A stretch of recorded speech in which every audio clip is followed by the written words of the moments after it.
শিশুরা হচ্ছে আগামী দিনের ভবিষ্যৎ, কিন্তু বর্তমান সময়ে আমরা কিন্তু লক্ষ্য করেছি যে অনেক শিশু কিশোরদের মধ্যে আচরণগত কিছু পরিবর্তন, অতিরিক্ত রাগ, জেদ, আচরণবিধি ভাঙার কিছু প্রবণতা এবং সেই সাথে সমাজ বিরোধী আচরণ কিন্তু লক্ষ্য করা যায়। এগুলোকে কি আমরা আসলে বয়সের দোষ বলতে পারি, নাকি তাদের আচরণ বা মানসিকগত সমস্যা বলতে পারি? আজ আমরা এই বিষয়গুলো নিয়ে বিস্তারিত আলোচনা করার চেষ্টা করব। দর্শক, আপনাদের সবাইকে আমন্ত্রণ জানাচ্ছি অবসলিন ফার্মাসিউটিক্যালস লিমিটেডের সৌজন্যে এখন টিভির নিয়মিত আয়োজন আরোগ্য নিকেতন মনের স্বাস্থ্য। আপনাদের সাথে আছে আমি নুসরাত দীপা। আমাদের আজকের আলোচ্য বিষয় হচ্ছে শিশু কিশোরদের আচরণজনিত সমস্যা। আর এই গুরুত্বপূর্ণ বিষয়টি নিয়ে কথা বলার জন্য আজ আমাদের সঙ্গে স্টুডিওতে উপস্থিত রয়েছেন ডক্টর তাইয়েব ইবনে জাহাঙ্গীর, সহকারী অধ্যাপক সাইকিয়াট্রি, জাতীয় মানসিক স্বাস্থ্য ইনস্টিটিউট। আমাদের সঙ্গে আরও একজন অতিথি রয়েছেন, তিনি হলেন ডক্টর সাদিয়া আফরিন, সহকারী অধ্যাপক, শিশু ও কিশোর ও মনোরোগ বিশেষজ্ঞ, জাতীয় মানসিক স্বাস্থ্য ইনস্টিটিউট। আপনাদের দুজনকে স্বাগত জানাচ্ছি আমাদের আজকের অনুষ্ঠানে। ধন্যবাদ। যেমনটি বলছিলাম যে আমাদের বর্তমান সময়ে আমরা কিন্তু অনেক ছোট বাচ্চাও বলতে পারি, শিশু কিশোর বলতে পারি, তাদের মধ্যে কিছু আচরণগত পরিবর্তন আমরা পরিলক্ষিত হচ্ছে, আমরা দেখতে পাচ্ছি। এবং সবথেকে বড় বিষয় হচ্ছে তাদের মধ্যে যে কিছু অস্বাভাবিক আচরণ, সেটা পরিবারের সদস্যই হোক বা বাইরের যে কোনো এনভায়রনমেন্টে হোক, তারা কিন্তু কোপ আপ করতে পারছে না। তাদের নিজস্ব কিছু আচরণই কিন্তু তারা প্রকাশ করছে, যেটাকে আমরা বলতে পারি সমাজ বিরোধী কিছু আচরণ। আমরা এই বিষয়গুলো নিয়ে একটু বিস্তারিত আলোচনা করব। আমি প্রথমে ডক্টর সাদিয়া আফরিন, আপনার কাছ থেকে কিছু জানতে চাইবো যে এই যে শিশু কিশোররা যে ধরনের আচরণ করছে, এই আচরণগুলোর বা সমস্যা, সেগুলোকে আমরা আসলে কত ভাগে ভাগ করতে পারি? ধন্যবাদ। এবং আপনি খুব চমৎকার একটা টপিক নিয়ে আজকে আলোচনা করেছেন যে শিশু কিশোরদের মধ্যে আমরা ইদানিং অনেক ধরনের আচরণগত সমস্যা পরিলক্ষিত হয় এবং বাবা মারও সেগুলো নিয়ে কনসার্ন। কিন্তু অনেকের মনেই থাকে যে আচরণ বা বিহেভিয়ারাল প্রবলেমগুলো আসলে আদৌ তাদের বয়সন্ধিকালের কোনো সমস্যা, নাকি হচ্ছে পরিবারের কোনো বিষয়ের কারণে তাদের মধ্যেই সমস্যা, অথবা বাচ্চাটা স্রেফ দুষ্টু অথবা বেয়াদব আমরা বলছি কিনা। তো আমি এখানে বলতে চাই যে আমরা শিশু কিশোরদের মানসিক স্বাস্থ্য বা মনোরোগ নিয়ে যেভাবে আমরা ডিল করি, সেখানে শিশু কিশোরদের সমগ্র মানসিক সমস্যাকে কিন্তু তিনটি প্রধান ভাগে ভাগ করা যায়। তার মধ্যে একটি হচ্ছে মস্তিষ্কের বিকাশজনিত সমস্যা, একটি আচরণগত সমস্যা এবং আরেকটি হচ্ছে আবেগজনিত সমস্যা। আচরণগত সমস্যাগুলো হচ্ছে যেগুলো আমরা সাধারণত বাচ্চাদের আচরণের মধ্যে পরিলক্ষিত করি, যেরকম বাচ্চাটি অতিরিক্ত রাগী, অথবা হচ্ছে খুব বেশি হচ্ছে সে টেম্পার বা তার মেজাজটা নিয়ন্ত্রণ করতে পারে না, সে অন্যদের প্রতি একটু হোস্টাইল বা আক্রমণাত্মক আচরণ করে। তো এই সামগ্রিক আচরণগত সমস্যাকে আমরা সাধারণত দুটো ভাগে ভাগ করে থাকি। একটির নাম হচ্ছে অপোজিশনাল ডিফাইন ডিসঅর্ডার এবং আরেকটি হচ্ছে কন্ডাক্ট ডিসঅর্ডার। যদিও এগুলো সরাসরি বাংলা করা যায় না, কিন্তু অপোজিশনাল ডিফাইন ডিসঅর্ডার বলতে আমরা সাধারণত শিশুর অবাধ্য আচরণটাকে বুঝি, এবং কন্ডাক্ট ডিসঅর্ডারকে সাধারণত সমাজ বিরোধী কার্যকলাপ, যেখানে সে রুলস অ্যান্ড রেগুলেশন ভায়োলেট করছে, সেই সব সম্পর্কে আমরা সাধারণত আলোচনা করে থাকি কন্ডাক্ট ডিসঅর্ডারের আন্ডারে। এই দুটো সম্পর্কে আমরা আরো একটু বিস্তারিত জানবো, কিন্তু প্রথমে আপনি যদি আমাদেরকে একটু বলতেন যে এই ধরনের আচরণগুলোকে আমরা কি স্বাভাবিক বলতে পারি, নাকি তাদের মানসিকগত কোনো সমস্যা আমরা বলতে পারি? কন্ডাক্ট অথবা ওডিডি যেটাই বলি না কেন, প্রত্যেকটা ডিসঅর্ডারের কিছু নির্দিষ্ট সিমটমস বা লক্ষণ থাকে, যেগুলো একটি নির্দিষ্ট সময় পর্যন্ত থাকলে, এবং সবচেয়ে ইম্পর্ট্যান্ট কথা হচ্ছে যে এবং এই আচরণগুলোর কারণে শিশুটির পারিবারিক জীবনে, তার নিজস্ব লেখাপড়া বা একাডেমিক জীবনে, অথবা সোশ্যাল বা সামাজিক জীবনে যদি ইম্পেয়ারমেন্ট হয়, অথবা সেখানে সে সমস্যার সম্মুখীন হয়, তখন কিন্তু এটাকে অবশ্যই আমরা আচরণগত সমস্যা এবং এটা একটা মানসিক সমস্যা। ওডিডির যেমন আমি যদি কিছু লক্ষণ বলি, যেমন একটি শিশু আমরা সাধারণত মনে করি কি যে সে যখন আপসেট হবে সে হয়তো তার রাগটা প্রকাশ করবে, কিন্তু এই রাগটাই যদি তার বয়সের সাথে অসামঞ্জস্যপূর্ণ হয়, তার ডেভেলপমেন্টের সাথে অসামঞ্জস্যপূর্ণ হয়, এই সমস্যাগুলো নিয়ে হচ্ছে সে স্কুল, পরিবার অথবা সমাজে সে প্রত্যেকটা ক্ষেত্রেই নিজের জন্য সমস্যার সম্মুখীন হচ্ছে অথবা অন্যদের জন্য সমস্যার সম্মুখীন হচ্ছে। এবং নির্দিষ্ট ক্রাইটেরিয়া বা সিমটমসগুলো যদি টানা 6 মাসের বেশি থাকে, তখন কিন্তু আমরা সেটাকে ওডিডি বা অপোজিশনাল ডিফাইন ডিসঅর্ডার বলি। ডক্টর সাদিয়া আফরিন, আপনার কাছ থেকে আরও বিস্তারিত জানার চেষ্টা করবো। ডক্টর তায়েব ইবনে, আপনার কাছ থেকে আমি একটু জানতে চাইবো যে ডক্টর সাদিয়া আফরিন বলছিলেন যে ওডিডি সম্পর্কে, আমাদেরকে যদি একটু বলতেন যে কন্ডাক্ট ডিসঅর্ডার বলতে আসলে কি বোঝায়? কন্ডাক্ট ডিসঅর্ডার সাধারণত শিশু কিশোরদের একটি গুরুতর আচরণজনিত সমস্যা, বা এটিকে আচরণজনিত রোগও বলা যেতে পারে।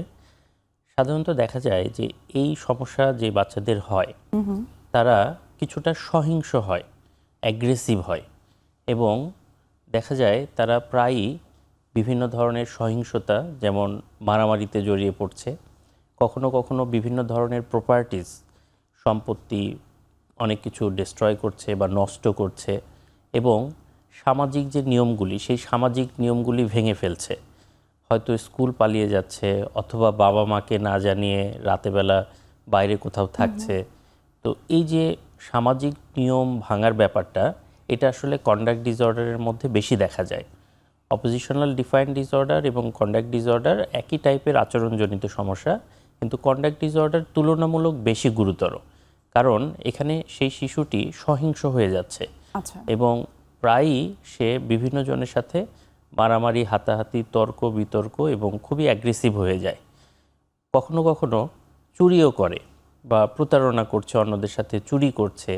এই গুরুতর সমস্যাগুলি আসলে কন্ডাক্ট ডিসঅর্ডারে দেখা যায়। আচ্ছা, তারপরে আমরা বলতে পারি যে এই কন্ডাক্ট ডিসঅর্ডারকে সমাজ বিরোধী যে আচরণ, সেটি আমরা বলতে পারি, যেটা আমরা আসলে কিশোর গ্যাংয়ের মধ্যে সব থেকে বেশি দেখা যাচ্ছে। জি। আমরা যদি একটু পার্থক্যটা সহজভাবে আমাদের অডিয়েন্সের উদ্দেশ্যে যদি একটু আপনাদের কাছ থেকে জানতে চাই যে এই কন্ডাক্ট ডিসঅর্ডার আর হচ্ছে ওডিডি ডিসঅর্ডার দুটোর মধ্যে আসলে তফাৎটা আসলে কি? এই দুটোর মধ্যে তফাৎ হচ্ছে একটু ক্ষীণ। যেমন সাধারণত ওডিডি একটু আগে আগে হয়, 6 বছর থেকে 10 বছর এরকম সময়ের মধ্যে আমরা ওডিডি দেখতে পাই। আর কন্ডাক্ট ডিসঅর্ডারটা একটু পরে হয়, 10 বছর থেকে 14 বছর এরকম সময় আমরা এই কন্ডাক্ট ডিসঅর্ডারের শুরু দেখতে পাই। ওডিডিতে যেটা হয়, ওডিডিতে একটা বাচ্চা কথা শোনে না, সে হয়তো তর্ক করছে, অথরিটি যেটা বলছে তার সাথে আর্গুমেন্ট করছে। এখানে কন্ডাক্ট ডিসঅর্ডারে বাচ্চা সরাসরি সহিংস আচরণ করছে, মারামারি করছে, অনেক কিছু ডিস্ট্রয় করে ফেলছে, মিথ্যা কথা বলছে, চুরি করছে, এবং সামাজিক নিয়ম যেগুলি আছে সেগুলি ব্রেক করছে। ওডিডিতে যেটা হয় যে সে নিয়ম মানতে চাইলো না, এখানে সে নিয়মগুলি ব্রেক করছে। আর অপোজিশনাল ডিফাইন্ড ডিসঅর্ডারটা এ কারণে কম গুরুতর, যেখানে কন্ডাক্ট ডিসঅর্ডার আসলে খুবই গুরুতর হয়ে থাকে। তারপরে আমরা ওডিটিকে তো বলতে পারি যে পারিবারিকভাবে পরিবারের সদস্যদের কিছু সহযোগিতা এবং টুকটাক কিছু যদি কাউন্সিলিং করা যায় সেটাকে মোটামুটি ম্যানেজ করা যায়, কিন্তু আপনি যে কন্ডাক্ট ডিসঅর্ডারের কথা বলছেন সেটা কিন্তু আসলে সামাজিকভাবে বা সার্বিকভাবে তাদেরকে মনে হয় কাউন্সিলিং বা রিহ্যাবিলিটেশনের দরকার হতে পারে। জি, অবশ্যই। আসলে দুটো সমস্যার জন্যই আমাদের ম্যানেজ করার জন্য এক্সটেন্সিভ একটা পন্থা নেওয়া দরকার। যেমন প্যারেন্টিং, বাবা মা কিভাবে বাচ্চাদেরকে প্যারেন্টিং করবে সেই বিষয়ে কথা বলা, এবং যেসব কারণে এই প্রবলেমগুলি তৈরি হচ্ছে, আচ্ছা, হয়তো বাচ্চাটাকে কোয়ালিটি টাইম দেওয়া হচ্ছে না, সে হয়তো বেশি ডিভাইসে এডিক্টেড হয়ে যাচ্ছে, সেটি আসলে আমার একটু জানার দরকার রয়েছে যে আসলে এই ধরনের আচরণগুলো বা ডিসঅর্ডারগুলো কি আসলে পারিবারিক আবহাওয়া, যেটাকে আমরা বলি যে অনেক সময় বাচ্চার আনহেলদি পরিবেশে যদি বড় হতে থাকে তখন কিন্তু এই সমস্যাগুলো সব থেকে বেশি দেখা যায়। এই কারণগুলো আসলে কি কি পরিবারের অবশ্যই। একটা সমস্যাগুলো বাচ্চা ছাড়া? বেড়ে ওঠার জন্য তার পরিবারের পরিবেশটা খুবই গুরুত্বপূর্ণ। আপনারা জানেন যে বাচ্চারা দেখে শিখে। এখন যে বাচ্চাটা বড় হচ্ছে তার ফ্যামিলিতে যদি ঝগড়াঝাঁটি বা বিভিন্ন ধরনের মারামারি লেগে থাকে, এই জিনিসটা কিন্তু বাচ্চাকে গভীরভাবে একটা ইম্প্যাক্ট করে। সো বাচ্চার বেড়ে ওঠার পরিবেশ সুন্দর সুস্থ রাখাটা খুবই জরুরি। এনভায়রনমেন্ট, এই যে ফ্যামিলি এনভায়রনমেন্ট এবং সোশ্যাল এনভায়রনমেন্ট, দুটোই বাচ্চার সুস্থ বিকাশের জন্য খুবই জরুরি।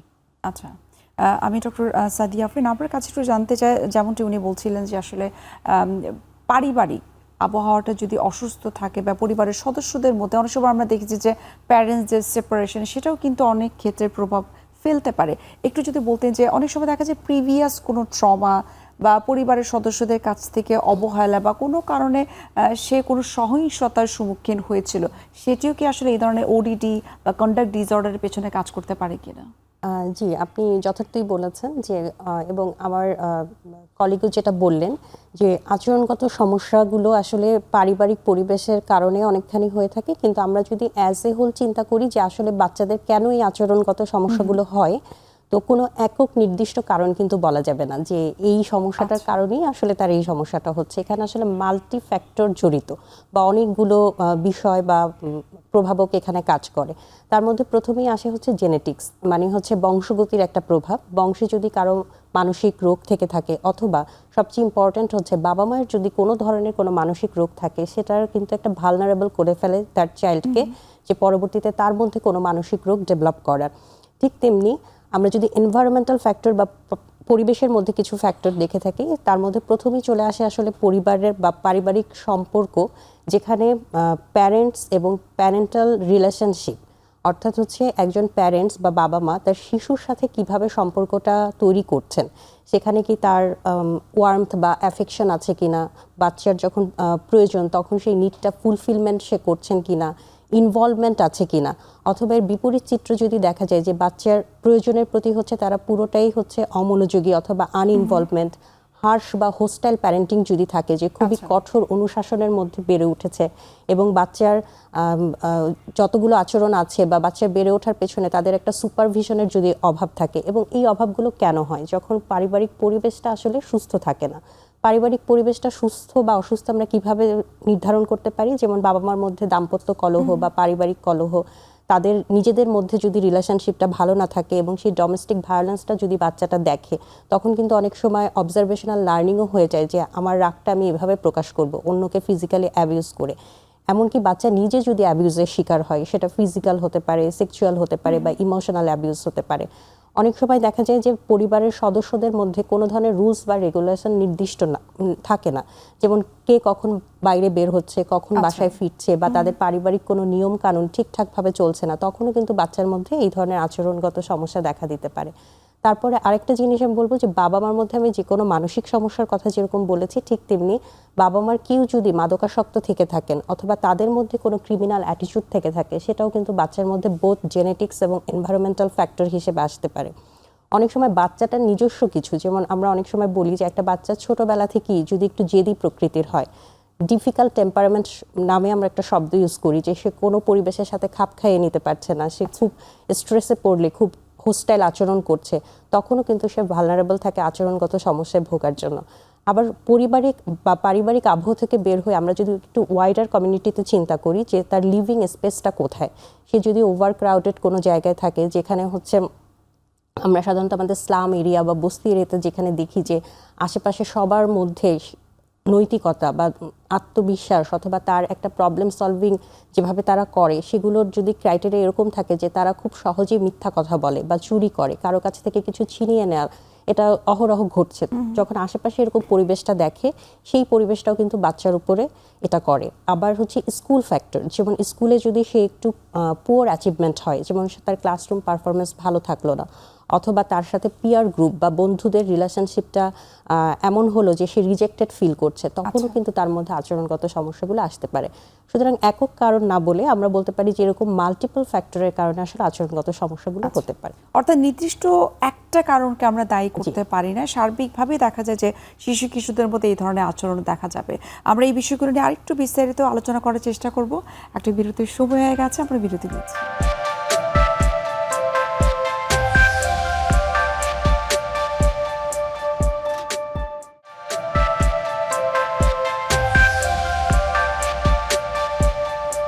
বিরতির আগে আমরা কথা বলছিলাম, আপনি যেমনটি বলছিলেন যে আসলে যে কোনো একটা কারণকে আমরা দায়ী করতে পারি না, মাল্টি ফ্যাক্টরিয়াল কারণে শিশুদের আচরণগত সমস্যা দেখা দিতে পারে। আমি ডক্টর তাই বিপ্রে আপনার কাছে একটু জানতে চাইবো যে আমরা তো এখনকার যুগে প্রত্যেকটা বাচ্চার হাতে কিন্তু মোবাইল দেখছি এবং তারা সেই মোবাইলের কিছুটা আমরা বলতে পারি যে মিস ইউজ করছে, তারা গেমস এবং বিভিন্ন ধরনের আনওয়ান্টেড কিছু সাইট কিন্তু তারা ভিজিট করছে।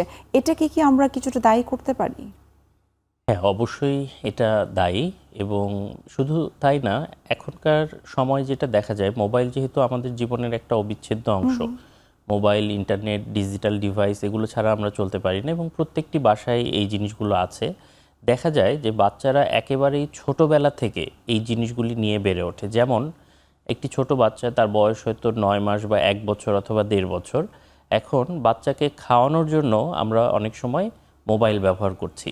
মোবাইলে হয়তো আমি একটা ইউটিউবে ভিডিও ছেড়ে দিলাম, দিয়ে বাচ্চাকে আমি সহজে খাইয়ে দিচ্ছি এবং কিছুদিন পরে আমি আবিষ্কার করলাম যে বাচ্চা ফোন ছাড়া আর খায় না।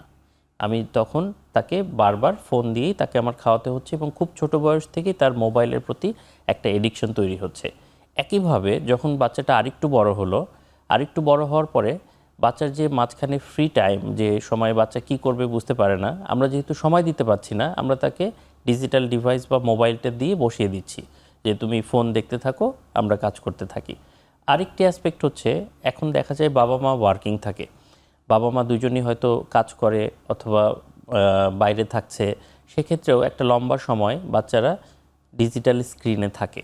এই ডিজিটাল স্ক্রিনে থাকতে থাকতে তাদের এখানে একটা অ্যাডিকশন তৈরি হয়ে যায় এবং তারা খুব সহজেই এখানে একটা এন্টারটেইনমেন্ট খোঁজে অথবা এই ডিজিটাল স্ক্রিন দেখে তাদের একটা ভালো লাগা তৈরি হয়।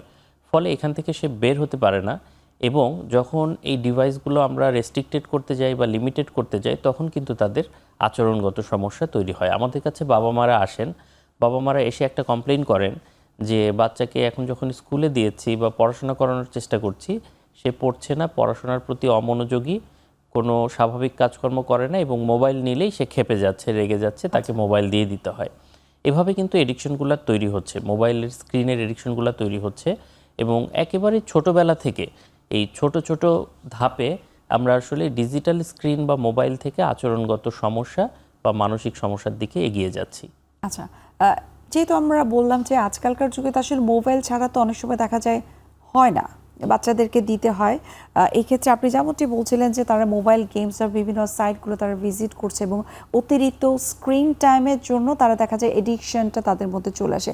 এক্ষেত্রে আমরা যখন বাচ্চাদের হাতে মোবাইলটা দিব সেক্ষেত্রে প্রাথমিক অবস্থা থেকে যদি আমরা কিছু ছোট ছোট ইনিশিয়েটিভ নিতে পারি তখন তো সেটিকে কন্ট্রোল করা যেতে পারে। অবশ্যই আমি মনে করি যে যেহেতু আমরা মোবাইল বাদ দিতে পারবো না, ইন্টারনেট ছাড়া চলতে পারবো না, আমাদের প্রথম থেকেই এই বিষয়ে সচেতন থাকতে হবে। যেমন আপনারা জানেন যে ফোনে প্যারেন্টাল কন্ট্রোল বলে একটা বিষয় আছে, অথবা আপনি যখন ইউটিউবে বাচ্চাকে দিচ্ছেন তখনও আপনি কিছুটা সেটাকে কন্ট্রোলিং করে দিতে পারেন। তো এই বিষয়গুলো যদি আমি এর মাঝখানে একটু বলতে চাই যে আমরা তো জানি যে অনেক ধরনের অ্যাপস কিন্তু রয়েছে যে আপনার বাচ্চা মোবাইল ইউজ করছে, কোন সাইটগুলোতে সে ভিজিট করছে, কোন সাইটগুলোতে সে অ্যাপসগুলো ডাউনলোড করছে, সেটা কিন্তু চাইলে কন্ট্রোল করা যেতে পারে। সো প্যারেন্টস যারা রয়েছে তারা তো এই বিষয়টা মনিটর করতে পারে। জি অবশ্যই, ফোন বাচ্চা যখন নিবে সেটা কন্ট্রোলড হতে হবে বাই প্যারেন্টস। আরেকটা জিনিস খুবই জরুরি, সেটা হচ্ছে যে আমরা কিন্তু ইন্টারনেট ব্যবহারটাকেও কন্ট্রোল করতে পারি। যেমন বাসায় যদি ওয়াইফাই বা ইন্টারনেট কানেকশন থাকে, এই কানেকশনটা আসলে কত সময় থাকবে বা কতটুকু থাকবে এটাও কিন্তু আমাদের ছোটবেলা থেকেই কন্ট্রোল করা যেতে পারে। বাচ্চাকে আমি যখন ফোন দিয়ে ইন্টারনেট দিয়ে ছেড়ে দিচ্ছি, বাচ্চারা তো খুবই চালাক, স্মার্ট, ইন্টেলিজেন্ট হয়। তারা খুব অল্পতেই একজন বড় মানুষ ফোনে যা শিখতে পারে না 2 মাসে, তারা হয়তো 2 সপ্তাহে সেটা শিখে ফেলে।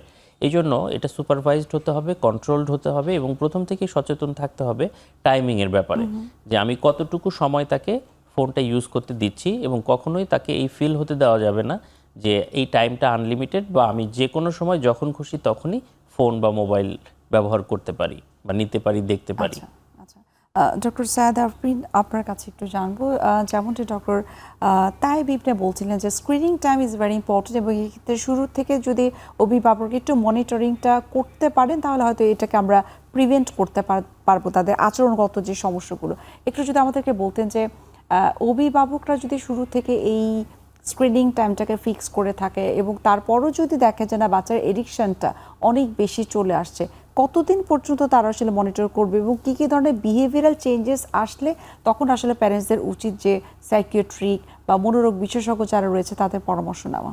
যদি এরকম হয় যে শিশু কিশোরটি তার প্রয়োজনের অতিরিক্ত সময় ব্যয় করছে মোবাইল, ইন্টারনেট বা যে কোনো ডিভাইসে, এবং সেই সময়টা আসলে অনেক ক্ষেত্রে আমরা দেখা যায় যে তার যে ডেইলি লাইফের অ্যাক্টিভিটিস, যেমন তার একটা নির্দিষ্ট সময় খাওয়া, ঘুম অথবা তার লেখাপড়া করা, স্কুলে যাওয়া, এই প্রত্যেকটা জিনিসে যখন ব্যাঘাত ঘটে যে সে সেগুলো করতে পারছে না, যেমন রাত জেগে মোবাইল দেখছে, এর জন্য সকালে ঘুমাচ্ছে, সে হচ্ছে স্কুল মিস করছে, অথবা তার হচ্ছে এখন খাওয়ার রুচি আগের চেয়ে কমে যাচ্ছে বা সে খেতে ততটা পছন্দ করছে না, অথবা এমনও হতে পারে যে তার ঘুমের টাইমটা কমে যাওয়ার কারণে সারাদিন তার মেজাজটা খিটখিটে থাকছে, অথবা তার আচরণগত পরিবর্তন, যেমন হচ্ছে যে মোবাইলটা যখন তার কাছ থেকে নেওয়া হয় বা বলা হয় যে এতখানি সময় তুমি ব্যবহার করো না বা এখন তোমার এই কাজগুলো করা দরকার, তখন যদি সে সেটাকে অনেক বেশি অ্যাগ্রেসিভলি ডিল করে যে না মোবাইল না দিলে সেটা খাবে না বা মোবাইল না দিলে সে সেখানে যাচ্ছে না, এবং তার সমস্ত কাজের কেন্দ্রবিন্দু যদি এরকম হয় যে তার মোবাইল কেন্দ্রিক এবং সেটা কিছুক্ষণ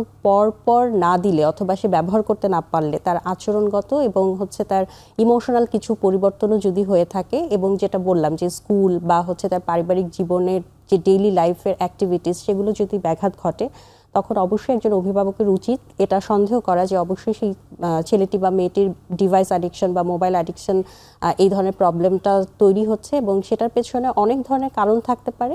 কিন্তু একজন মনোরোগ বিশেষজ্ঞ বা শিশু কিশোর মনোরোগ বিশেষজ্ঞের কাছে গিয়ে সেটা প্রপারলি অ্যাসেসমেন্ট করা, এবং যদি আর্লি ইন্টারভেনশন মানে যদি আমরা খুব দ্রুত সেটা শনাক্ত করি এবং চিকিৎসার আওতায় নিয়ে আসি, তাহলে কিন্তু এই অ্যাডিকশন থেকে খুব সহজেই বের হয়ে আসা সম্ভব। কিন্তু অনেক ক্ষেত্রে তো আমরা দেখেছি যে প্যারেন্টসরা এই ধরনের সমস্যাটা না নিজেরাই সমাধান করতে চায়। তারা মনে করে যে আমি মোবাইল তার কাছ থেকে নিয়ে নিলাম বা স্ক্রিন টাইমটা আমি কমিয়ে ফেললাম, সেক্ষেত্রে হয়তো আমার বাচ্চা আস্তে আস্তে স্বাভাবিক পর্যায়ে চলে আসবে। আপনার কাছে কি মনে হয় যে এই ইনিশিয়েটিভটা যেটা প্যারেন্টসরা নিচ্ছে সেটাকে আসলে যথার্থ?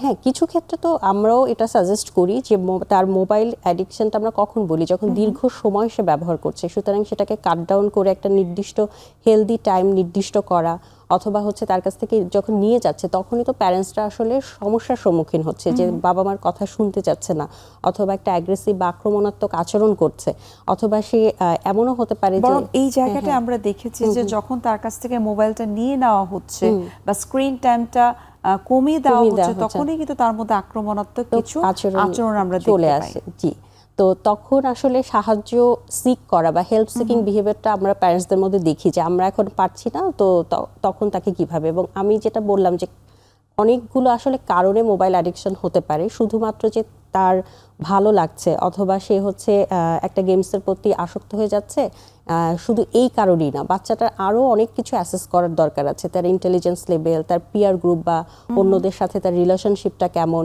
সে নিজস্ব কোনো মানসিক সমস্যার সাথে ডিল করছে কিনা, একাডেমিক অবশ্যই, এবং আন্ডারলাইং কোনো মেন্টাল ডিসঅর্ডার, যেমন অনেকে ডিপ্রেশন থেকে একটা স্কেপ রুট হিসেবে চিন্তা করে যে আমার কোনো স্ট্রেস বা রিয়েল লাইফ স্ট্রেস আমি পড়েছি, আমি জানি না এটা থেকে কিভাবে বের হব, তখন আমি মন ডাইভার্ট করার জন্য হয়তো মোবাইল অনেক বেশি দেখছি।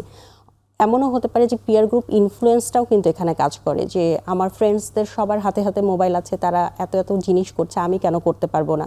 অ্যাডোলেসেন্ট বয়সে এরকম সমস্যা নিয়েও আমরা অনেক সময় পাই। তো সেই সব ক্ষেত্রে তো অবশ্যই ফুল একটা অ্যাসেসমেন্ট যেমন দরকার, ঠিক তেমনি ফ্যামিলি এনভায়রনমেন্ট, তার স্কুল এনভায়রনমেন্ট এবং বাচ্চাটার নিজস্ব কোনো সমস্যা আছে কিনা, এই ফুল একটা অ্যাসেসমেন্টের পর যদি আমরা একটা ট্রিটমেন্ট প্ল্যান করতে পারি, দেন কিন্তু মোবাইল অ্যাডিকশন থেকে বের হয়ে আসাটা সম্ভব। আচ্ছা, যেহেতু আপনি ট্রিটমেন্ট প্ল্যানের কথা বললেন, ডক্টর তায়েব ইবনে আপনার কাছে জানবো যে ট্রিটমেন্টে যাওয়ার পূর্বে এটার বিকল্প হিসেবে আমরা যদি বাচ্চাদেরকে বিভিন্ন ধরনের খেলাধুলা, বিভিন্ন অ্যাক্টিভিটিসে যদি ইনভলভ করতে পারি, সেখান থেকে আমরা কতটুকু ভালো ফলাফল আশা করতে পারি? অবশ্যই ট্রিটমেন্টে যাওয়ার আগে আমাদেরকে এই জিনিসটা গভীরভাবে খেয়াল করতে হবে যে একজন বাচ্চা যখন আমি তার কাছ থেকে ফোনটা নিয়ে নিচ্ছি, এই সময়টা তাকে আমি আসলে কি দিচ্ছি। আউটডোর অ্যাক্টিভিটিস বিকল্প হিসেবে আপনাকে কিছু আউটডোর অ্যাক্টিভিটিস প্ল্যান করতে হবে বা প্ল্যান করা যেতে পারে। যেমন বাচ্চাদের খেলাধুলার ব্যবস্থাটা করা খুবই জরুরি। বাচ্চাদের বিকালবেলা মাঠে খেলা এবং ফুটবল, ক্রিকেট, বাস্কেটবল যে কোনো ধরনের খেলাধুলার সাথে এনগেজড হলে তার ডিভাইস এডিকশন অনেকাংশে কমে যায়। কখনো কখনো দেখা যায় যে শহুরে জীবনে হয়তো আউটডোর অ্যাক্টিভিটিসের সুযোগ খুবই কম থাকে, সেক্ষেত্রে অন্তত কিছু ইনডোর অ্যাক্টিভিটিস যেমন ক্যারাম বোর্ড খেলা, দাবা খেলা, লুডো খেলা বা এই ধরনের কিছু খেলাধুলা ইনডোরে সে একটা নির্দিষ্ট সময়ে করতে পারে। আবার খেলাধুলা যদি সম্ভব না হয়, যে ওরকম পিয়ার গ্রুপ পাওয়া যাচ্ছে না বা সেরকম ব্যবস্থা পাওয়া যাচ্ছে না, বাচ্চার সাইকেল চালানো অথবা অন্য কোনো অ্যাক্টিভিটিসে নিজেকে ব্যস্ত রাখা এটা খুবই জরুরি। বাচ্চাকে আসলে সময় দিতে হয়, বাচ্চাকে কোয়ালিটি টাইম দিতে হয়, বাচ্চাকে বোঝার জন্য বাচ্চার সাথে কথা বলতে হয়, তার প্রশ্নের উত্তর দিতে হয়, তার সাথে গল্প করা যেতে পারে, গল্পের বই পড়া যেতে পারে। আমরা যদি এই সময়গুলো দেওয়ার চেষ্টা করি, তাহলে ওই নির্দিষ্ট সময় যে বাচ্চাটা মোবাইল ইউজ করতো সেটা আস্তে আস্তে এডিকশনটা অবশ্যই কমে যাবে। এবং আমার কাছে মনে হয় যে এই ধরনের অ্যাক্টিভিটিসগুলোর সাথে বাচ্চাদেরকে আমরা ইনভলভ করছি এবং সেটির সাথে কিন্তু পরিবারের সদস্যরাও যদি অ্যাক্টিভলি ইনভলভ থাকে, সেটি মনে সব থেকে বেশি কার্যকর হবে। আমরা এই আচরণগত সমস্যা নিয়ে আরও বিস্তারিত জানার চেষ্টা করব। আরও একটা বিরতির সময় হয়ে গেছে, আমরা বিরতি নিচ্ছি।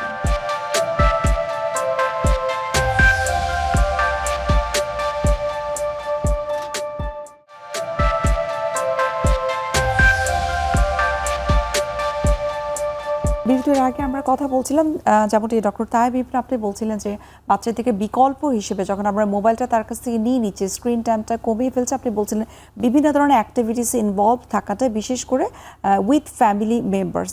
তাহলে সবথেকে বেশি কার্যকর ভূমিকা পালন করবে। এখন চলে যাই একটু ট্রিটমেন্টের দিকে, যেমন কাউন্সিলিং, থেরাপি বা প্যারেন্টিং স্ট্র্যাটেজির আসলে ভূমিকাটা এক্ষেত্রে কতটুকু? ওকে, আমরা এই ধরনের আচরণগত সমস্যা বা internet addiction, mobile screen addiction, এই জিনিসগুলি ট্রিট করার ক্ষেত্রে আমরা 3টা ডোমেইন চিন্তা করি। যেমন আমরা একটা ডোমেইন চিন্তা করি যে আমরা বাচ্চার জন্য কি কি করতে পারি বা বাচ্চার কি কি জিনিস আমরা পরিবর্তন করতে চাই, চেঞ্জ করতে চাই। আমরা আরেকটা ডোমেইন চিন্তা করি যে বাচ্চার বাবা মা, ফ্যামিলি মেম্বার, তাদেরকে কি কি পরামর্শ দেওয়া যেতে পারে, তাদের দিক থেকে কি কি ধরনের গুণগত পরিবর্তন আনা যেতে পারে। আরেকটি চিন্তা করি যে বাচ্চার যে স্কুলের এনভায়রনমেন্ট আছে, বাচ্চার যে একাডেমিক লাইফ আছে, তার যে স্কুলের ফ্রেন্ডরা আছে, সেই জায়গাগুলোতে আমরা কি কি চেঞ্জ আনতে পারি। এই 3টা ডোমেইনে সাধারণত আমরা চিকিৎসাটা চিন্তা করে থাকি। বাচ্চার ক্ষেত্রে যদি আমরা চিন্তা করি, বাচ্চার ক্ষেত্রে আমরা প্রথমেই ভাবি যে এই বাচ্চাটা যদি আমি একটা প্রপার হেলদি রুটিনে রাখতে পারি, if it is well planned, তাহলে আপনার এক্সিকিউশন করতে সুবিধা হবে। আপনি বাচ্চাকে ওই নির্দিষ্ট ছকে কয়েকদিন যদি পরিচালনা করেন, আস্তে আস্তে দেখা যাবে তার আচরণগত সমস্যা অনেকগুলোই কেটে গিয়েছে। তো বাচ্চাকে নির্দিষ্ট রুটিনে রাখাটা খুবই জরুরি। তার জন্য একটু আগে যেটা বললাম যে কিছু খেলাধুলা প্ল্যানিংয়ে রাখতে হবে, কিছু কোয়ালিটি টাইম তাকে দিতে হবে, সেই টাইমগুলো কোন সময় হবে, সে পড়ালেখাটা কিভাবে করবে, এগুলো আগে থেকেই সব কিছু ঠিকঠাক করতে হবে। আর বাচ্চার বাবা মা এবং ফ্যামিলি মেম্বারদের কথা যদি চিন্তা করি, বাবা মার ক্ষেত্রে সবসময় খেয়াল করতে হবে যে বাচ্চারা যেহেতু দেখে শিখে, পরিবেশটা যেন সেরকম থাকে। আমরা যেন বাচ্চার সামনে কোনো তর্ক বিতর্কে না জড়াই, আমরা যেন বাচ্চার সামনে এমন কোনো আচরণ না করি যেখান থেকে বাচ্চা একটা নেগেটিভ ভাইব পায়। বাচ্চাকে যেন আমরা কোয়ালিটি টাইম দিতে পারি এবং যতটুকু কাজের পরে সময় আমরা পাচ্ছি, সেই সময়টা যেন বাচ্চার সাথে ভালোভাবে আমরা ইউটিলাইজ করতে পারি। যেমন বললাম যে বাচ্চার সাথে গল্প করা, তার প্রশ্নের উত্তর দেওয়া, তার প্রশ্ন শুনতে চাওয়া, তাকে নিয়ে বসে একটা বই পড়ে শোনানো, এক্স্যাক্টলি কোয়ালিটি টাইম একটা স্পেন্ড করতে হবে। ইভেন বাচ্চার সাথে বাবা মারা কোনো কোনো সময় বসেও খেলতে পারে, সেটাও একটা কোয়ালিটি টাইম। এবং বাবা মা শুধু তারাই না, ফ্যামিলিতে আরও যারা মেম্বার আছে তাদেরকেও একইভাবে গাইড করবেন যেন এই বাচ্চাটাকে একটা পজিটিভ এনভায়রনমেন্ট দেওয়া যায়। আর যদি আমরা স্কুলের কথা চিন্তা করি, স্কুলের ক্ষেত্রে কখনো কখনো আমরা শিক্ষকদের সহায়তা নিয়ে থাকি।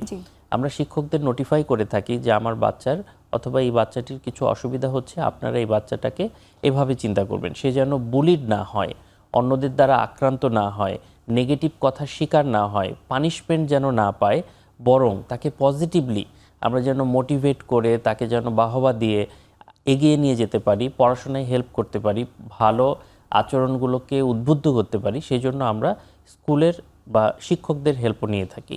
এ কারণে আমরা বাচ্চাদের আচরণগত সমস্যা অথবা বাচ্চাদের বেশিরভাগ সমস্যা ডিল করার ক্ষেত্রে চাইল্ড ফোকাস, প্যারেন্ট ফোকাস এবং স্কুল ফোকাস, এই 3টা ডোমেইনে আমরা আসলে চিকিৎসাটা চিন্তা করে থাকি। অর্থাৎ সম্মিলিতভাবে তাদের ট্রিটমেন্টটা করতে হবে।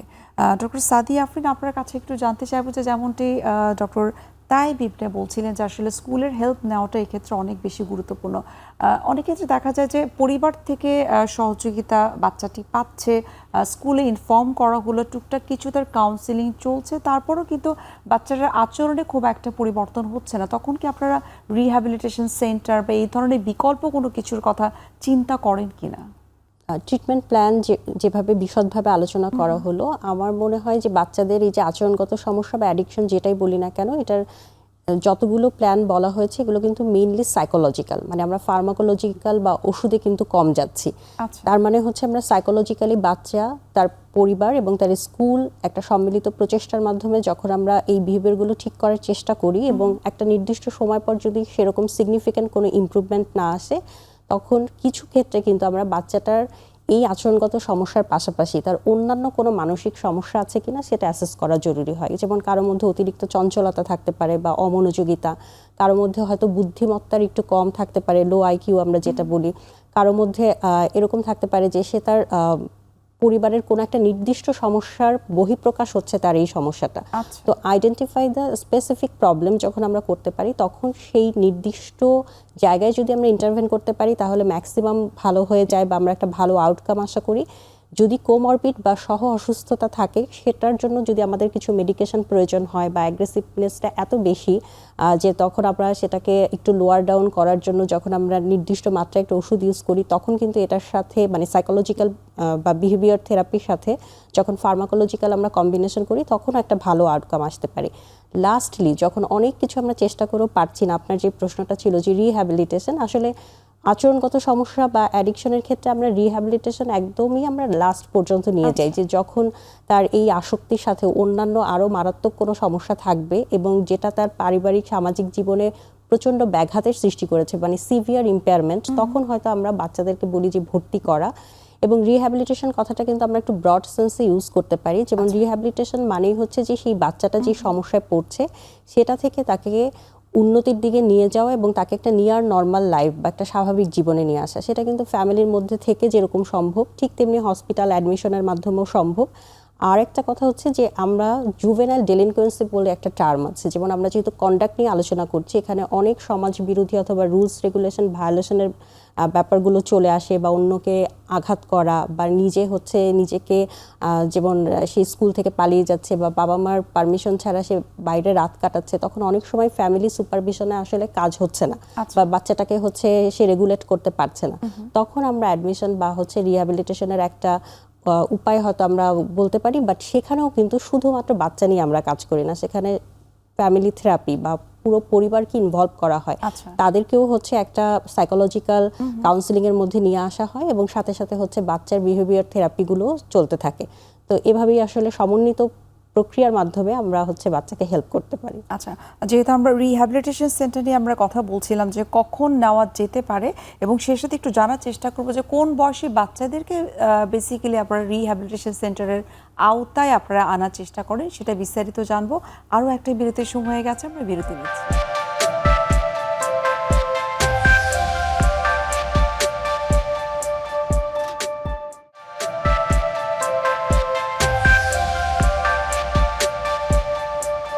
বিরতির আগে আমরা কথা বলছিলাম যে যখন এই বিহেভিয়ারাল প্রবলেমগুলো অতিরিক্ত হয়ে যায় বা সিভিয়ার লেভেলে চলে যায়, তখন রিহ্যাবিলিটেশন সেন্টারের শরণাপন্ন আপনারা হয়ে থাকেন ডক্টর। তাই বিরতিতে আপনার কাছে জানবো, এই রিহ্যাবিলিটেশন সেন্টারে নিশ্চয়ই সব বয়সী বাচ্চাদেরকে আপনারা অ্যালাউ করেন না, এক্ষেত্রে নিশ্চয়ই বয়সটা ফ্যাক্টর করে। কোন বয়সী বাচ্চাদেরকে আপনারা সাধারণত এটার আওতায় নিয়ে আসেন? আমি আসলে বলতে চাচ্ছি যে বাচ্চাদের গুরুতর আচরণজনিত সমস্যার কারণে যদি ভর্তির প্রয়োজন হয়, আমরা আসলে হসপিটাল অ্যাডমিশন প্রিফার করব। হসপিটাল অ্যাডমিশন বলতে জাতীয় মানসিক স্বাস্থ্য ইনস্টিটিউটে যেমন আমাদের মানসিক সমস্যা নিয়ে রোগীরা ভর্তি হয়, একইভাবে শিশু কিশোর মনোরোগ নিয়েও বাচ্চারা ভর্তি হতে পারে। একজন বাচ্চার বয়স যদি 18-র নিচে হয়, আমরা তখন তাকে চাইল্ড অ্যান্ড অ্যাডোলেসেন্ট সাইকিয়াট্রি ডিপার্টমেন্টে ভর্তি করি, এবং তখন চাইল্ড অ্যান্ড অ্যাডোলেসেন্ট সাইকিয়াট্রি ডিপার্টমেন্টে ভর্তি হয়ে এই ওডিডি, কন্ডাক্ট ডিসঅর্ডার বা এডিএইচডি বা ইন্টেলেকচুয়াল ডিসএবিলিটি, এইটার চিকিৎসাগুলি করা হয়। এই একই জিনিস যেমন বাংলাদেশ মেডিকেল ইউনিভার্সিটি বা মেডিকেল কলেজগুলোতে সেখানেও আছে। সেখানে সাইকিয়াট্রি ডিপার্টমেন্টের পাশাপাশি child and adolescent psychiatry department আছে, এবং এই ডিপার্টমেন্টগুলোতে অন্যান্য রোগের মতো আমরা বাচ্চাদেরকে অ্যাডমিশন করে চিকিৎসা করে থাকি। কখনো কখনো দেখা যায় যে যাদের কন্ডাক্ট ডিসঅর্ডার থাকে তারা আবার মাদকের সাথে জড়িয়ে যায়, যেহেতু সে বিভিন্ন ধরনের রুলস রেগুলেশন ব্রেক করছে, অবাধ্য হচ্ছে, মারামারি করছে, সহিংসতায় জড়িয়ে যাচ্ছে, কিশোর গ্যাংয়ে চলে যাচ্ছে, অন্যান্য খারাপ পিয়ার দ্বারা ইনফ্লুয়েসড হচ্ছে, এর পাশাপাশি সে মাদকেও জড়িয়ে যাচ্ছে। তো মাদকে জড়িয়ে যাওয়ার ফলে যদি সিভিয়ার প্রবলেম তৈরি হয়, মানসিক রোগও হতে পারে বা আচরণজনিত সমস্যা হতে পারে, নিজের জন্য অন্যদের জন্য হার্মফুল রিস্কই হতে পারে, কখনো কখনো সেক্ষেত্রে আমরা তাকে রিহ্যাবিলিটেশন প্ল্যান চিন্তা করি এবং রিহ্যাবিলিটেশন সেন্টারে দিতে পারি। কিন্তু সাধারণ গুরুতর মানসিক রোগের আচরণজনিত সমস্যার জন্য আমরা আসলে প্রিফার করব তার হসপিটাল অ্যাডমিশন। যেহেতু আমরা রিহ্যাবিলিটেশন সেন্টার এবং হসপিটাল সার্ভিসের কথা আমরা বলছি, বাংলাদেশে কি এই ধরনের সুযোগ সুবিধা রয়েছে কিনা তাদের চিকিৎসার? জি, অবশ্যই। যেটি আমি বললাম যে জাতীয় মানসিক স্বাস্থ্য ইনস্টিটিউট, বাংলাদেশ মেডিকেল ইউনিভার্সিটি এবং মেডিকেল কলেজ হসপিটালগুলোতে সাইকিয়াট্রি ডিপার্টমেন্ট বা মনোরোগ বিদ্যা বিভাগের পাশাপাশি child and adolescent psychiatry department আছে। তো এখানে 18 বছরের নিচে হলে বাচ্চারা ভর্তি হতে পারে এবং তাদের যে কোনো রোগের, শিশু কিশোর মানসিক যে কোনো রোগের চিকিৎসা এখানে খুব ভালোভাবে হয়। এছাড়াও বিভিন্ন বেসরকারি ফ্যাসিলিটিস আছে, যেখানে শিশুদের জন্য আলাদা করে ভর্তির ব্যবস্থা থাকে এবং এই রোগগুলোর চিকিৎসার জন্য ডাক্তার এবং সব ব্যবস্থাই এখানে বিদ্যমান। আচ্ছা, ডক্টর সাদি আফরিন, আপনার কাছে একটু জানবো, যেমনটি ডক্টর তাইব ইবনে বলছিলেন যে রিহ্যাবিলিটেশনের জন্য অনেক সময় জাতীয় মানসিক স্বাস্থ্য ইনস্টিটিউট, সেখানে আপনারা অ্যাডমিশনের কথা ভেবে থাকেন, কিন্তু অনেক সময় আমরা কিন্তু দেখেছি 18 বছরের নিচে যে শিশু কিশোর রয়েছে তারা কিন্তু অনেক সময় অপরাধমূলক কর্মকাণ্ডের জন্য আইনের আওতায় আসছে, তাদেরকে গ্রেফতার করা হচ্ছে এবং তার পাশাপাশি কিন্তু তাদের মানসিক স্বাস্থ্যের জন্য ট্রিটমেন্টও করা হচ্ছে। সেই বিষয়টি একটু আপনার কাছে জানবো। যদি এমন হয় যে 18 বছরের নিচে এমন কোনো ক্রাইম করছে যে ক্রাইমটা হচ্ছে অ্যাডাল্টহুডে করলে সে হচ্ছে একদম টিপিক্যাল আমাদের যে আইন সেটার আওতায় সে পড়ে যাবে, কিন্তু যেহেতু সে শিশু কিশোর সুতরাং তার জন্য আসলে ব্যবস্থাটা আমরা কি নিতে পারি। প্রথম কথা হচ্ছে সে যদি এরকম কোনো অপরাধমূলক কর্মকাণ্ডে লিপ্ত হয় তাহলে তো অবশ্যই একটা আইনি প্রক্রিয়ার মধ্য দিয়ে যেতে হয় এবং সেটা জুভেনাইল কোর্ট আছে, ফ্যামিলি কোর্ট আছে এবং সেখান থেকে কিন্তু অনেক সময় আমাদের সাথেও লায়াজও করা হয় যে একজন মনোরোগ বিশেষজ্ঞ বা শিশু কিশোর মনোরোগ বিশেষজ্ঞ সেই বাচ্চাটাকে হচ্ছে অ্যাসেস করবেন বা হচ্ছে নির্ণয় করবেন যে তার কোনো ধরনের মানসিক সমস্যা আছে কিনা। যদি কোনো মানসিক সমস্যা থেকে থাকে এবং সেটা যদি অ্যাডমিশনের ক্রাইটেরিয়া ফুলফিল করে, মানে তাকে আমরা ভর্তি রেখে চিকিৎসা করব, তাহলে অবশ্যই সেটা হসপিটালে ভর্তি থাকতে হবে এবং আমাদের মানসিক স্বাস্থ্য ইনস্টিটিউটে কিন্তু ফরেনসিক সাইকিয়াট্রি যে আলাদা করে ডিপার্টমেন্ট আছে যেখানে এই সব বিষয়গুলো নিয়ে ডিল করা হয়। সাধারণত শিশু কিশোরদের যদি পুনর্বাসন কেন্দ্রে আমরা পাঠাতে চাই যে আচ্ছা ওকে হচ্ছে কিছু দিনের জন্য বা একটা লং টাইমের জন্য তাকে হচ্ছে কিশোর উন্নয়ন কেন্দ্রে আমরা পাঠাবো, এটাও কিন্তু বাংলাদেশে এই ফ্যাসিলিটিস আছে এবং সেটা গাজীপুরে আছে, টঙ্গীতে আছে, শিশু কিশোরদের জন্য এবং মেয়েদের জন্য আলাদা আছে, ছেলেদের জন্য আলাদা আছে, সেখানেও কিন্তু আলাদাভাবে তাদেরকে পাঠানো হতে পারে। আচ্ছা, ছোট্ট করে আপনার কাছে একটু জানতে চাইবো যে এক কথায় যে এই ধরনের সমস্যা যারা ভুগছে, অভিভাবকরা সাধারণত আশা করে থাকে যে এই ধরনের বাচ্চাগুলো আসলে ভবিষ্যতে স্বাভাবিক জীবনযাপনে ফিরে আসবে কিনা। হ্যাঁ, কারণ শিশুদের আচরণগত সমস্যা শিশুদের সমগ্র মানসিক সমস্যার মধ্যে এমন একটা পার্সেন্টেজ দখল করে আছে। আমাদের রিসেন্ট যেটা 18-19 জাতীয় মানসিক স্বাস্থ্য জরিপে দেখা গিয়েছে যে শিশু কিশোরদের মধ্যে আচরণগত সমস্যার পার্সেন্টেজটা হচ্ছে 1.7% বা নিয়ারলি 2% আমি ধরতে পারি, কিন্তু এদের আউটকামটা কিন্তু আবার অনেক ভালো যদি আর্লি ইন্টারভেনশন, মানে খুব সহজেই যদি আগে থেকে নির্ধারণ করা যায়, যখন খুব তীব্র মাত্রায় যাবে তার আগেই যদি আমরা আর্লি ইন্টারভেন করতে পারি, প্রপারলি যদি তাকে একটা সাইকোলজিক্যাল, বিহেভিয়ারাল অথবা প্যারেন্টিং থেরাপির মধ্যে নিয়ে আসা যায়, তাহলে গবেষণায় দেখা গিয়েছে যে ম্যাক্সিমাম মানে এটা 40 to 80% মধ্যেই কিন্তু এটা ভালো হয়ে যায়। মানে এই রোগটা যে সারা জীবন সে টেনে বেড়াবে এরকম কিছু না। কিছু পার্সেন্টেজ থাকে যেখানে হচ্ছে তার অন্য যদি মানসিক সমস্যা থেকে থাকে, তার লোয়ার আইকিউ বা ইন্টেলিজেন্সের মাত্রা কম থাকে, তার আশেপাশের পরিবেশটা এতই হার্শ এবং হোস্টাইল এবং যেটা হয়তো ইন্টারভেন করার মতো না, তখন কিছু ক্ষেত্রে এটা পারসিস্ট করতে পারে এবং তখন দেখা যায় যে অ্যাডাল্ট লাইফে যে তাদের মধ্যে ক্রিমিনালিটি বা অপরাধ প্রবণতা ডেভেলপ করতে পারে, anti social personality disorder develop করতে পারে। আমরা বলতে পারি যে প্রাথমিক অবস্থাতে যদি আমরা সমস্যাগুলোকে আইডেন্টিফাই করতে পারি এবং সেই অনুযায়ী যদি ট্রিটমেন্ট শুরু করতে পারি, থেরাপি বা কাউন্সিলিং শুরু করতে পারি, তাহলে সেই শিশু কিশোরগুলো স্বাভাবিক জীবনে ফিরে আসতে পারে। আমরা অনুষ্ঠানে একেবারে শেষ পর্যায়ে ডক্টর তাইব ইবনে এবং ডক্টর সাদি আফরিন, আপনাদের দুজনকে অসংখ্য ধন্যবাদ এত গুরুত্বপূর্ণ কিছু তথ্য আমাদেরকে দেওয়ার জন্য। আপনাকেও ধন্যবাদ। আপনাকেও ধন্যবাদ। দর্শক, এতক্ষণ আপনারা দেখছিলেন অপসিনের ফার্মাসিউটিক্যালস লিমিটেডের সৌজন্যে এখন টিভি নিয়মিত আয়োজন আরোগ্য নিকেতন মনের স্বাস্থ্য। দেখা হবে আবার আপনাদের সঙ্গে, সে পর্যন্ত আপনারা সবাই ভালো থাকুন, সুস্থ থাকুন, আল্লাহ হাফেজ।